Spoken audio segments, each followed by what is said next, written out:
he has to respond. He said he would respond. So the U.S. is sort of boxed into a corner. We can't not do anything. And I think if it's just an airstrike, that's not enough. It's got to be robust. I recommend to all of your listeners the Wall Street Journal lead editorial this morning talking about what we have to do.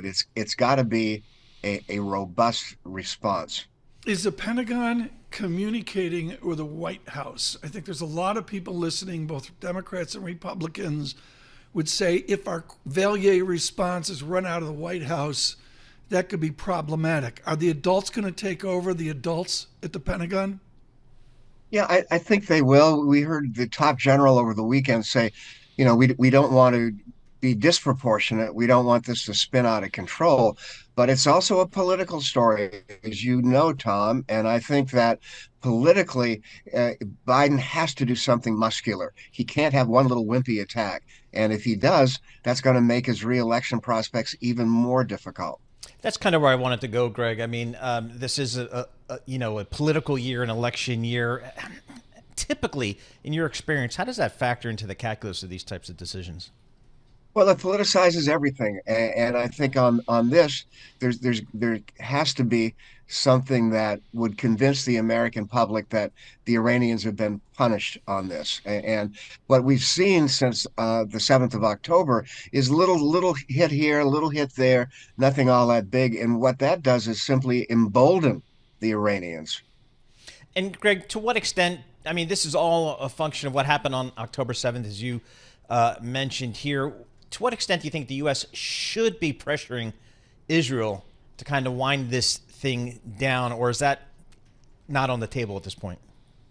Oh, I think off the record, there's communications between the U.S. and Israel, with the U.S. saying, "Let's cool it. Let's have a ceasefire for a while. Let's get some of these hostages back." I think from a PR standpoint, that would be quite positive for Israel and the U.S. So, I mean, is this something, the new normal, I guess, Greg, here in the Middle East? Is this what happened on October 7th? This is going to portend multiple years of just a higher level of unrest? Is this kind of the new normal for the next several It years? could be.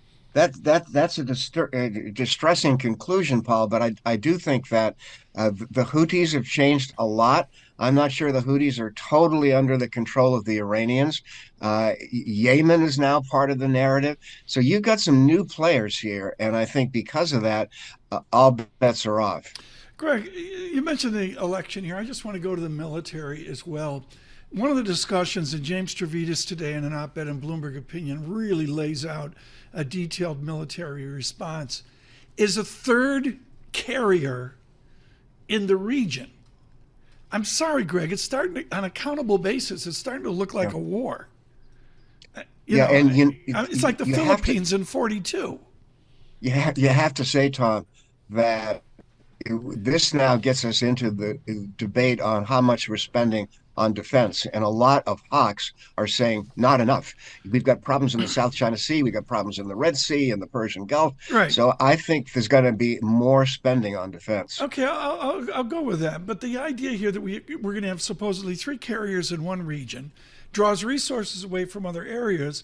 And I guess the basic idea is out there somewhere is an adversary that has one or two carriers or four carriers, but they don't, do they? I mean, who are we going after in terms of military threats here?